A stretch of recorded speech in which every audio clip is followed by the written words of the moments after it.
NEET UG 2023 admit card released on neet.nta.nic.in. Springmount School organized a successful fair to teach financial literacy and entrepreneurship to students. IIT Roorkee professor, first Indian to get EGU Outstanding Early Career Scientist Award. CBSE to host skill module awareness webinars for classes 6 to 8. Maharashtra Cabin nods for scholarships to 75 students for research in mangroves and marine biodiversity. 8 students and a guard killed in school shooting by teen in Serbia's Belgrade. Good afternoon and a warm welcome. You're watching Education News Network, where you get to watch the latest developments in education at the top of this app. This is Balaji reporting from ENN and the Daily Stories app. On the NEET admit cards, candidates can check the name and address of the examination center, roll number and reporting time. They must reach the exam venue on or before this reporting time. The admit card also carries out the important guidance like what is to be allowed and what is not allowed inside the exam hall, what is the dress code and what candidates must follow, etc. The admit card could also have a section called self-declaration form in which the candidates have to write their health status and travel history. The self-declaration form on NEET admit cards can be filled at home but has to be signed at the exam center in the presence of invigilator. On the exam day, a printout of the admit card, photographs as instructed on the admit cards and other documents will be carried. All pages of the admit card should be printed on an A4 paper and in color. Once the examination is over, candidates must leave the admit cards and the pages used for rough work in the drop box provided for it. Bringing these outside the exam hall is not allowed and could result in disqualification from the exam. The entrance test for the admission of the undergraduate medical courses will be held on May 7th, Sunday, in a single shift. It is a pen and paper based test held in 13 languages and the duration of the test is 3 hours and 20 minutes. In each candidate will have to attempt 180 questions that carries around 720 marks in total. Excitement was coursing in the veins of our students ever since we made the announcement of the Springmount Summer May Launch 2023.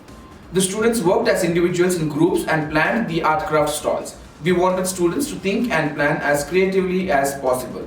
The objective behind organizing this fair was to expose students to the sales and marketing strategies. They will get to observe firsthand as to how market competition works, how people end up selling their products. We wanted our students to put up advertisements, set up stalls that catches the attention of the customers, come out with quick taglines and overall enjoy their handling business.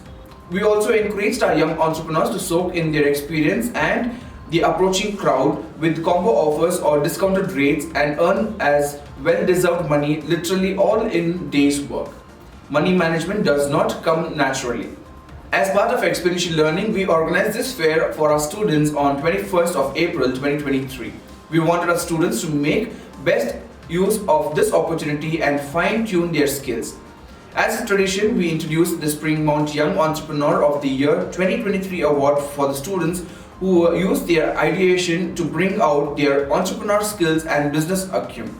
Manika of grade 6 got the award of the highest sales. The display of a stall was creative and attracted the crowd. She single-handedly set up the stall, generated the bill and handled the customers with ease. Ankit Agarwal, an assistant professor of the Department of Hydrology, Indian Institute of Technology, Roorkee, has been conferred with the Outstanding Early Career Scientist Award by the European Geoscience Union for his contribution to the field of hydroclimatic extremes. Professor Agarwal is the first Indian to receive the award. The EGU president conferred the award upon Agarwal during the EGU General Assembly 2023 held in Wien, Austria from 23rd of April 2023. The Natural Hazards Division of the EGU has recognized the professor for significant research in the complexity science for better understanding, qualifying and predicting the hydroclimatic extremes. Professor Brijesh Kumar Yadav, head of the Department of Hydrology, congratulated Mr. Agarwal and commended his research philosophy and student-centric approach. He also praised his dedication to promoting science among the underprivileged researchers globally and striving for equitable opportunities. On being awarded the honor, Professor Agarwal said, "I am obliged and like to express my gratitude towards the EGU, my mentors, colleagues and students and dedicated the award to the Department of Hydrology, IIT Roorkee." The Central Board of Secondary Education has started a series of webinars, lectures on various topics to increase students' engagement in vocational education.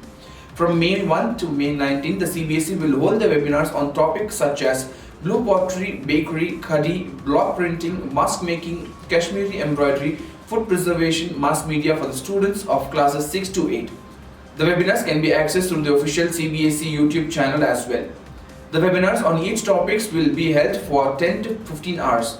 Apart from this, the board has also developed materials for other fields such as handicrafts, coding, financial literacy, artificial intelligence, design thinking, digital citizenship, AR and VR, herbal heritage. These topics will be made available at the CBSE Academics website. The CBSE vocational education webinars are being conducted based on the recommendation of the NEP National Education Policy 2020. The policy recommended that the training of vocational education should begin at the middle and secondary school level for its successful integration at higher education level. The Maharashtra Cabinet on Wednesday approved a proposal to provide scholarships to a total of 75 students over a period of 3 years for carrying out research in mangroves and marine biodiversity in prestigious universities abroad. A statement from the Chief Minister's office said that as part of the exercise, every year 25 students will be given the scholarship by the Forest Department's Mangrove and Marine Biodiversity Conservation Foundation.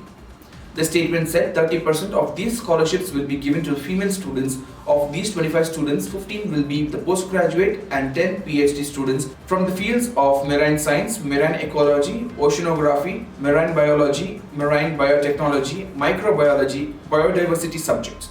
The minimum age of the postgraduate students should not exceed 35, while for the PhD students it should not be more than 40. Their annual income limit should not be more than 8 lakhs, the statement said. At least 8 students and a security guard were killed after a 7th grade student opened fire in a Belgrade elementary school on Wednesday morning. News agencies quoted the source from the Interior Ministry. One teacher is also reported to be injured in the shooting. The Interior Ministry said the police arrested the suspected minor who fired several shots from his father's gun. The police sent all available patrols immediately to the spot and arrested the suspected minor in a 7th grade student who is suspected to firing several shots from his father's gun in the direction of the students and the school security. The Interior Ministry said in a statement, "I saw the kids running out from the school screaming and the parents came out with panic. Later I heard 3 shots," one student told to the Serbian state broadcaster RTS. That's all for today. Thank you for watching Education News Network. For more such videos, log on to my website, theENN.com, and do not forget to like, share, comment and subscribe. Thank you.